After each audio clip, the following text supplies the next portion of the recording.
نؤتیہا اجرہا مرتین، ہم اس کو اس کا اجر بھی دگنا دیں گے، وَأَعْتَدْنَا لَهَا رِزْقًا كَرِيمًا، اور ہم نے اس کے لیے بڑا ہی معزز رزق تیار کر رکھا ہے۔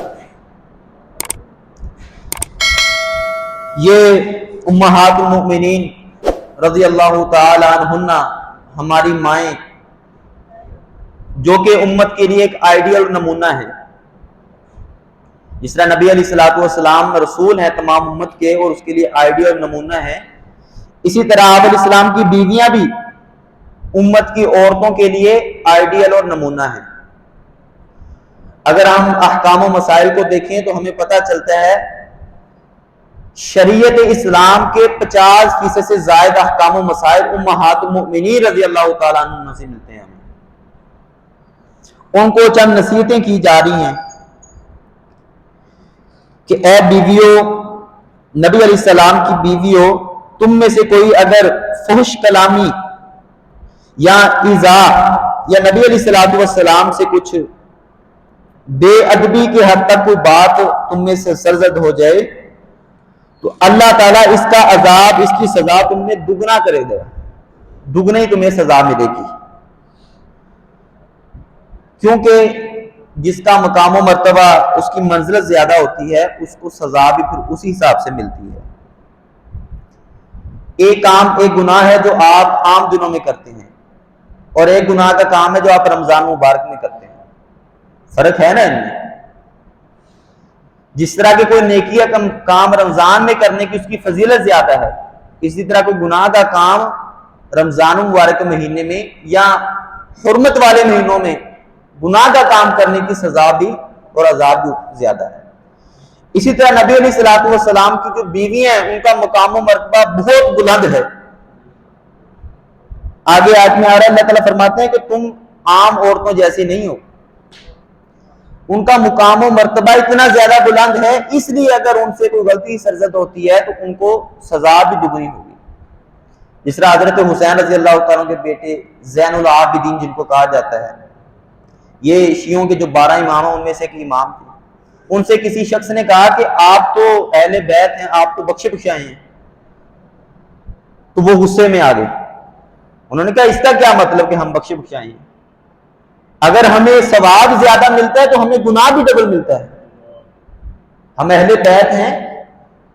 جس طرح کہ قرآن میں واضح ہے کہ اگر نبی علیہ السلام کی بیویاں کو گناہ کا کام کرتی ہیں ان کو سزا بھی دگنی ہے، تو ہم اہل بیت کو سزا بھی دگنی ملے گی، اگر ہم نیکی کا کام نہ کریں تو ہمیں ثواب بھی دگنا ملے گا۔ آگے اللہ تعالیٰ نے فرمایا کہ ہاں، اگر تم میں سے کوئی اللہ اور اس کے رسول کی اطاعت کرے اور نیک کام کرے، ہم اس کو نؤتیہا اجرہا مرتین، اس کو اجر بھی ہم ڈبل دیں گے، اور ہم نے اس کے لیے بابرکت اور معزز رزق تیار کر رکھا ہے۔ عام طور پر مسائل ہوتے تھے، بعض دفعہ نبی علیہ السلام کی بیویاں آپ علیہ السلام سے مطالبہ کرتی کہ ہمارا نان نفقہ زیادہ ہونا چاہیے، ہمیں جو پیسے وہ زیادہ ہونے چاہیے، ہمارا نان نفقہ زیادہ ہونا چاہیے۔ تو بعض دفعہ نبی علیہ الصلوۃ والسلام کی دائرہ بنا لیتے اور مطالبہ کرتی، اجتماعی مطالبہ کرتی۔ تو اللہ تعالیٰ نے فرمایا کہ تم رسول اللہ کی اطاعت کرو، اللہ کی اطاعت کرو، رزق کی ٹینشن نہ لو، وہ ہم تمہیں دیں گے۔ اور پھر دیکھا یہ غزوہ خیبر کے بعد جب اللہ تعالیٰ نے فتوحات دی تو پھر ہر بیوی کو سالانہ جو 80 وسق ملتے تھے، 80 وسق کھجوروں کے، یہ 240 من بنتے ہیں۔ اور پھر جب خلفائے راشدین کا دور آیا، مصر، شام، فارس، روم فتح ہوئے، تو اس وقت ہر بیوی کو سالانہ 12,000 درہم ملا کرتے تھے، 12,000 درہم ملا کرتے تھے، جو بہت بڑی قیمت بنتی ہے، اربوں روپے کی یہ قیمت بنتی ہے نقدی میں۔ تو اللہ تعالیٰ نے فرمایا کہ تم رزق کی ٹینشن لینا چھوڑ دو، وہ ہم نے اعتدنا لہا رزقا کریما، ہم نے تمہارے لیے بابرکت اور معزز رزق تیار کر رکھا ہے۔ یا نساء النبی، اے نبی کی بیویو، لستن کاحد من النساء، تم عورتوں میں سے کسی کی طرح نہیں ہو، دوسری عورتوں کی طرح نہیں ہو تم۔ ان اتقیتن، اگر تم تقوی اختیار کرو، فلا تخضعن بالقول، اب اللہ تعالیٰ نے نصیحتیں کرنا شروع کر دی ہیں، فلا تخضعن بالقول، جب تم کسی غیر محرم سے بات کر رہی ہو فلا تخضعن بالقول، تو آواز میں اپنے کلام میں نرمی نہ پیدا کرو، اتنی زیادہ نرمی نہ ہو فیطمع الذی فی قلبہ مرض، کہ وہ شخص جس کے دل میں بیماری ہے، جس کے دل میں مرض ہے. مرض دو طرح کا ہوتا ہے، جسمانی کو روحانی مرض بھی ہوتا ہے. تو اس کے دل میں کوئی خواہش پیدا ہو جائے، یعنی یہ عورتوں کا ایک فطری ان کے اندر لچک اور کشش رکھی ہوئی ہے قدرت نے، کہ ان کی بات میں ایک کشش ہوتی ہے، اٹریکشن ہوتی ہے. تو اللہ تعالیٰ نے واضح فرما دیا کہ عورتوں کی آواز کا پردہ تو نہیں ہے، یہ مسئلہ تو ثابت شدہ ہے، کیونکہ بعض تابعین وہ شاگرد تھے امہات مومنین سے، ان سے مسائل پوچھنے آتے تھے. تو اللہ تعالیٰ نے بھی جب فرمایا کہ تم نے جب بات کرنی ہے تو بات کو نرمی کے ساتھ نہیں کرنی، یہ نہیں کہا کہ تم نے بات ہی نہیں کرنی، بات کرو لیکن لہجے میں اتنی نرمی نہ ہو فیطمع الذی فی قلبہ مرض، تو بیمار شخص کے دل میں کوئی طمع، کوئی خواہش پیدا ہو جائے. وَقُلْنَا قَوْلٌ مَعْرُوفًا، ہاں اتنا لہجہ بھی غصے والا نہیں بنانا، بلکہ معروف اچھی طرح بات کرنی ہے. تو یہ جس طرح حکم امہات مومنین کو ہے، اسی طرح باقی عورتوں کو بھی یہ حکم ہے. وہ جب اپنی گفتگو کریں تو گفتگو میں اتنی نرمی اور لچک نہ رکھیں جس سے کسی شخص میں کوئی خواہش پیدا ہو جائے، کوئی طمع پیدا ہو جائے. نبی علیہ السلام نے فرمایا المرأۃ کلھا عورۃ، جو عورت ہوتی ہے وہ ساری کی ساری پردے میں ہونی چاہیے، اس کا مکمل پردہ ہے جسم کا. فَإِذَا خَرَجَتْ، جب وہ عورت گھر سے باہر نکلتی ہے، استشرف شیطان، شیطان اس کو اتنا مزین کر دیتا ہے کہ لوگوں کے دلوں میں جو ہے خواہشات پیدا ہو سکتی ہیں. تو عورتوں کو اپنی چال ڈلن، ان کے کلام میں، گفتگو میں اتنی نرمی نہیں پیدا کرنی چاہیے. وَقَرْنَ فِي بُيُوتِكُنَّ، اور اپنے گھروں میں ٹکی رہو، وَقَرْنَ ٹھہری رہو اپنے گھروں میں. وَلَا تَبَرَّجْنَ تَبَرُّجَ الْجَاهِلِيَّةِ الْأُولَى، اور جاہلیت والا بناؤ سنگار کر کے زینت کو ظاہر نہ کرو، زینت کا اظہار نہ کرو. جس طرح جاہلیت میں عورتیں جو ہے وہ بازاروں میں جاتی تھیں خوشبو لگا کر، زینت کے ساتھ جو ہے وہ اپنا بناؤ سنگار کر کے باہر جاتی تاکہ لوگ ان کی طرف مائل ہوں. نبی علیہ السلام نے فرمایا قیامت کے نزدیک دو طرح کے لوگ آئیں گے جن کو میں نے نہیں دیکھا، لیکن اللہ تعالیٰ ان کے لیے سخت ترین عذاب رکھا ہوا ہے. ان میں سے ایک ہوں گی کاسیات و عاریات، مائلات و ممیلات، وہ عورتیں جو لباس پہن کر بھی ننگی ہوں گی، یعنی نیم برہنہ لباس انہوں نے پہنا ہوگا، اور وہ مائل ہونے والی ہوں گی مردوں کی طرف اور مردوں کو مائل کرنے والی ہوں گی. اللہ تعالیٰ نے ان کے لیے دردناک عذاب رکھا ہے. صحیح ابو داؤد کی روایت ہے، صحیح روایت ہے. تو یہ جاہلیت کا جو بناؤ سنگار ہے، آج کل آپ دیکھ لیں ہمارے معاشرے میں یہی ہو رہا ہے. عورتیں باقاعدہ، ابھی تو بازار کے تو پہلے کا دور تھا، ابھی تو جو ہمارے پاس سوشل میڈیا کے ذریعے کچھ ایپس ہیں ان کے ذریعے اپنا بناؤ سنگار کرنا، پھر مردوں کی طرف جو ہے ان کی کشش ہونا، اور پھر کئی طرح کے سکینڈل جو ہراسمنٹ کے سکینڈل نکلتے ہیں، یہ ساری چیزیں اسی کی تباہ کاری ہیں. نبی علیہ السلام نے فرمایا کہ ہر امت میں کوئی فتنہ آتا ہے. جو بنی اسرائیل میں سب سے پہلا فتنہ آیا، بنی اسرائیل میں بہت زیادہ فتنے آئے، کسی دور میں افضل قوم تھی، اس میں بہت زیادہ فتنے آئے. ان کا جو پہلا فتنہ تھا، ان اول فتنہ بنی اسرائیل کانت النساء، وہ عورتوں کا فتنہ تھا. عورتیں بناؤ سنگار کر کے وہاں نکلتی تھیں، پھر عورتوں کی وجہ سے ان پر جو طرح طرح کی آزمائشیں ہیں. نبی علیہ السلام نے فاتقوا دنیا واتقوا النساء، دنیا سے بچو اور عورتوں سے بچو. جامع ترمذی کی روایت ہے، یعنی ایک طرف پوری دنیا کے فتنے ہیں، پوری دنیا کی آزمائشیں ہیں، اور ایک طرف اکیلا عورت کا فتنہ ہے. بہت بڑا فتنہ ہے عورت کا. بعض لٹریچر میں، جس طرح یہودی لٹریچر میں، تو عورت کو شیطان تک کہا گیا ہے. بہرحال یہ ان کی تھوڑا سا غلو ہے. اسلام نے عورت کو، بلکہ نبی علیہ السلام نے فرمایا کہ سب سے بڑی نعمت ہی اگر کوئی ہے دنیا میں تو وہ نیک صالح عورت ہے. غلو نہیں اختیار کیا، لیکن عورت کا فتنہ ہی بہت زیادہ ہے. یعنی عورت اللہ تعالیٰ کی بہت بڑی نعمت ہے، اللہ تعالیٰ کا عظیم شاہکار ہے. اگر وہ اپنی کردار میں، اگر اپنی صلاحیت میں اس کے اندر نیکی ہے، اگر اس میں وہ ٹھیک ہے، تو عورت سے بڑی کوئی نعمت نہیں ہے. لیکن دوسری طرف عورت کا فتنہ بھی زیادہ ہے. وَأَقِمِ الصَّلَاةَ وَآتِ الزَّكَاةَ، نماز قائم کرتی رہو، زکات دیتی رہو، وَأَطِعْنَ اللَّهَ وَرَسُولَهُ اللہ اور اس کے رسول کی اطاعت کرتی رہو. انما یرید اللہ بے شک اللہ تعالیٰ تو چاہتا ہے لِيُذْهِبَ عَنْكُمُ الرِّجْسَ أَهْلَ الْبَيْتِ تم سے ناپاکی کو لے جائے اے گھر والیو، وَيُطَهِّرَكُمْ تَطْهِيرًا اور تمہیں پاک کر دے خوب پاک کرنا. اب یہ قرآن کی وہ آیت ہے جس کے بارے میں لوگوں کا عام طور پر اختلاف کہ اہل البیت سے مراد کون ہے. تو یہاں پہ اللہ تعالیٰ نے واضح لکھ دیا کہ اہل بیت سے مراد نبی علیہ السلام کی بیوی ہیں. ہاں جو آپ علیہ السلام کی بیٹیاں ہیں یا ان کی اولاد ہے، جو 5 لوگ جن کو پنج پاکتن کہتے ہیں، وہ حدیث میں آتا ہے. ایسے ہی جامع ترمذی کی روایت ہے، نبی علیہ السلام نے جب یہ آیت نازل ہوئی تو نبی علیہ السلام نے حضرت حسن و حسین، حضرت فاطمہ رضی اللہ تعالیٰ عنہ اور حضرت علی رضی اللہ تعالیٰ عنہ پیچھے کھڑے ہوئے تھے، ان کو چادر کے نیچے کر کے فرمایا یا اللہ گواہ ہو جا ہم اہل بیت ہاؤلائی اہل بیتی، یہ بھی میرے گھر والے ہیں. یعنی بیویاں تو ہیں ہی لیکن یہ بھی اہل بیت میں شامل ہیں، تو گواہ رہ جا. تو بعض لوگوں نے سمجھ لیا کہ شاید اس سے مراد یہی اہل بیت.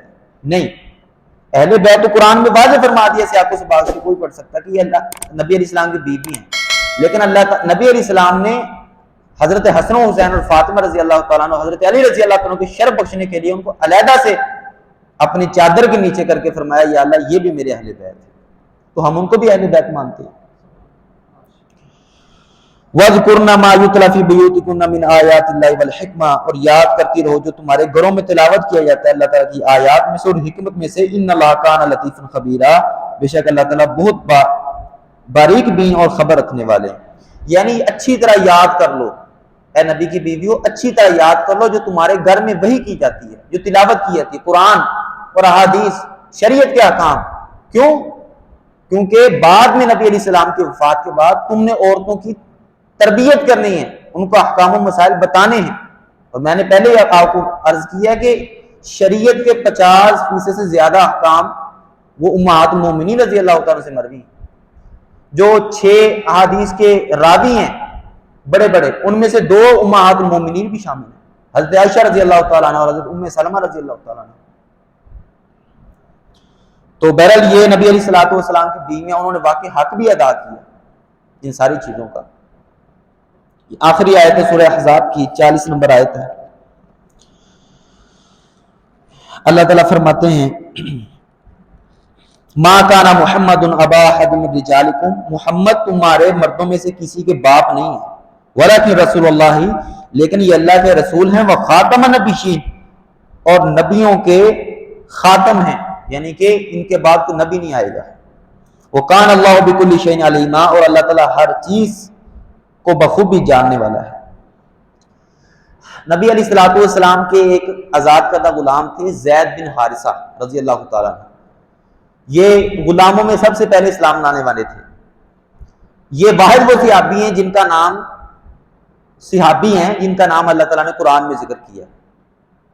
فلما قضى زید نحبہ، یہ واحد وہ صحابی ہیں جن کا قرآن میں ذکر آتا ہے.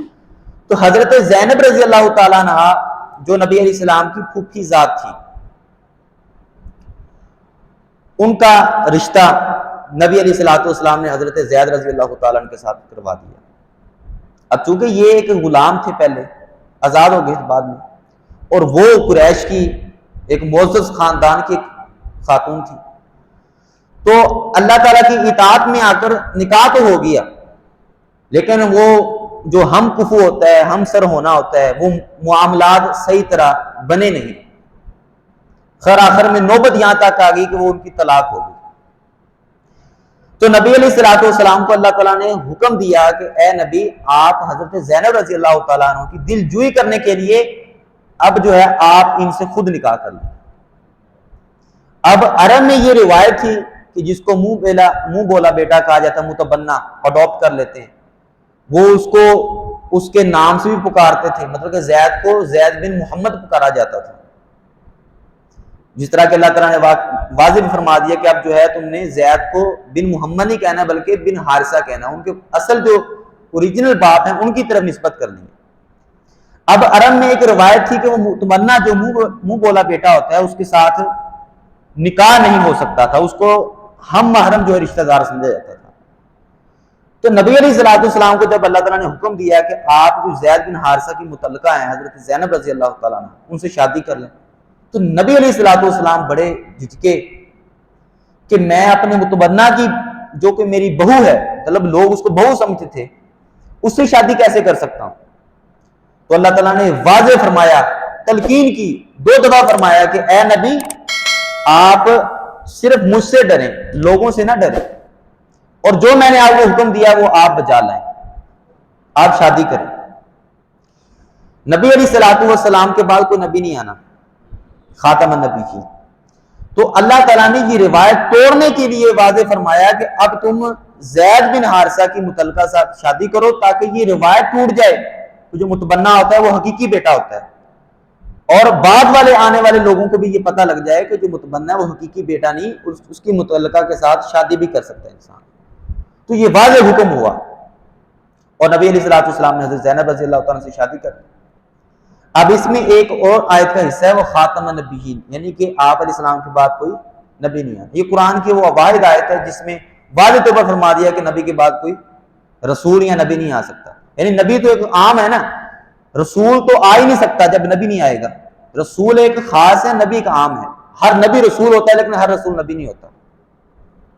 نبی علیہ الصلوۃ والسلام، عبداللہ بن عوف رضی اللہ عنہ سے روایت ہے، انہوں نے اپنا اجتہاد پیش کیا کہ اگر نبی کے بعد کسی نے آنا ہوتا نبی یا رسول نے، تو آپ علیہ الصلوۃ والسلام کی اولاد میں بیٹے زندہ رہتے، جبکہ حقیقت یہ ہے کہ آپ علیہ الصلوۃ والسلام کو جتنے بھی بیٹے تھے، حضرت خدیجہ رضی اللہ تعالیٰ عنہ سے 3 بیٹے تھے، قاسم، طیب، طاہر، اور ایک ماریہ قبطیہ جو کہ لونڈی تھی، بعد میں آزاد ہوگی، ان سے حضرت ابراہیم رضی اللہ تعالیٰ عنہ تھے۔ یہ 4 بیٹے تھے، چاروں ہی بلوغت سے پہلے جو ہے وہ فوت ہو گئے تھے۔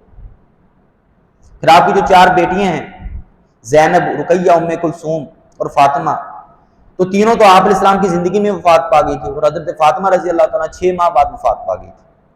تو یہ بھی عبداللہ بن عوف رضی اللہ تعالیٰ کا بیان ہے کہ یہ بھی اللہ تعالیٰ کی حکمت تھی کہ آپ علیہ السلام کا کوئی بیٹا زندہ نہیں رہا۔ کیوں؟ کیونکہ نبی علیہ الصلوۃ والسلام کے بعد کسی نبی نے نہیں آنا تھا، نبوت اور رسالت کو نبی علیہ الصلوۃ والسلام پر آ کر ختم کر دیا گیا۔ تو بہرحال یہ تو صحیح بخاری میں واضح روایت ہے، لا نبی بعدی، میرے بعد کسی نبی نے نہیں آنا، اور نبی علیہ السلام نے واضح فرمایا بھی ہے کہ میرے بعد نبی نے تو نہیں آنا، لیکن میری امت میں 30 ایسے لوگ ہوں گے، دجالون کذابون، جو بڑے ہی مکار ہوں گے، جھوٹے ہوں گے، کلہم یزعم انہ نبی، وہ سارے کے سارے نبوت کا دعویٰ کریں گے، لوگوں سن لو، لا نبی بعدی، میرے بعد کسی نبی نے نہیں آنا۔ تو وہ پہلے بھی لوگوں نے، کئیوں نے دعویٰ کیا ہے، اور اب بھی کچھ پچھلی صدی میں لوگوں نے دعویٰ کیا ہے۔ اللہ تعالیٰ ہمیں اس سے محفوظ فرمائے۔